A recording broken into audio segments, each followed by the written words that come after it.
हिमालय के ऊंचे पहाड़ों में बादलों के बीच एक छोटा सा गांव बसा हुआ था। यहाँ की हवा हमेशा ताजी रहती थी, चिड़ियों के गीतों और पत्तों की सरसराहट से गूंजती रहती थी। ये थी राधा का घर। 10 साल की एक चंचल और जिंदा दिल लड़की राधा उन पहाड़ों के हर रास्ते और हर नदी नाले को जानती थी। वो उन पहाड़ों का उतना ही हिस्सा थी जितना कि चीड़ के पेड़ और बुरांश के फूल। राधा सबको बहुत प्यारी थी, उसके नेक दिल और साहसी भावना के लिए। एक दिन राधा अपने दोस्तों के साथ गांव के मंदिर के पास खेल रही थी। वे सब लुका छिपी के खेल में मग्न थे। उनकी हंसी घाटी में गूंज रही थी। धूप अच्छी थी, आसमान नीला और चमक रहा था और दुनिया खुशियों से भरी हुई लग रही थी। उन्हें क्या पता था कि उनके शांतिपूर्ण गांव पर एक मुसीबत मंडरा रही है। पहाड़ों में खबरें धीरे धीरे ही सही पर पहुंचती जरूर थीं। एक चरवाहा जिसके चेहरे पर चिंता की लकीरें थीं, गांव के चौराहे पर पहुंचा। उसने एक विशाल और ताकतवर तेंदुए के बारे में बताया जो उसने ऊपर चरागाहों के पास देखा था।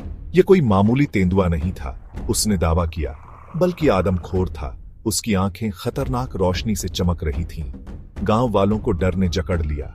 आदमी इकट्ठा हुए, उनके चेहरे पर गंभीरता थी। वे इस खतरे से कैसे निपटें इस पर चर्चा कर रहे थे।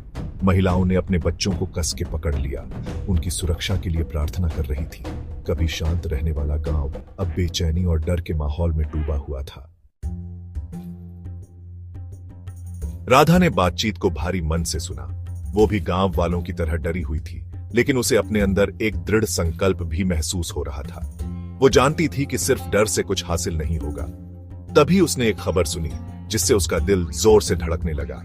उसकी सहेली मीना ऊपरी चरागाहों में लकड़ी लेने गई थी और अभी तक वापस नहीं आई थी।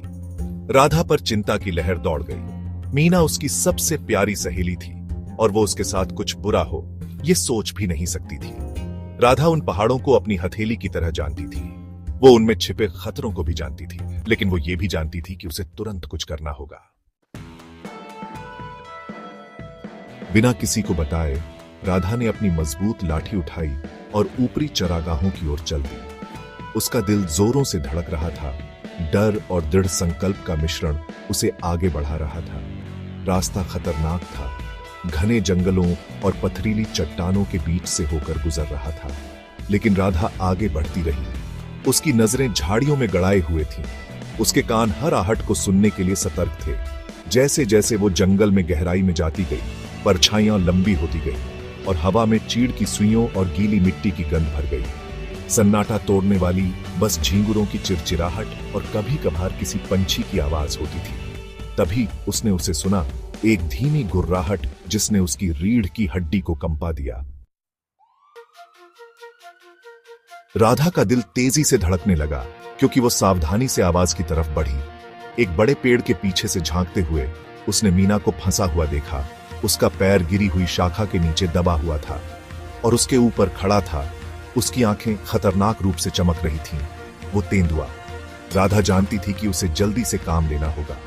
एक गहरी सांस लेते हुए उसने एक तेज पत्थर उठाया और पूरी ताकत से तेंदुए पर फेंक दिया। पत्थर अपने निशाने पर लगा, तेंदुए के बाजू पर जाकर लगा। चौंका हुआ जानवर राधा की ओर मुड़ा, जिससे मीना को मुक्त होने का मौका मिला। अपनी सहेली को सुरक्षित देखकर राधा ने समय बर्बाद नहीं किया। वो तेंदुए पर चिल्लाई। उसकी आवाज जंगल में गूंज उठी, जिससे उसका ध्यान मीना से हट गया।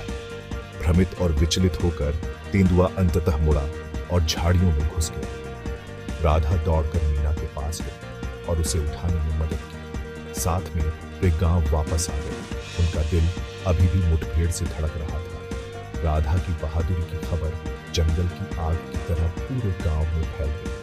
उसे एक हीरो के रूप में सम्मानित किया गया। उसके साहस का जश्न सबने लिया।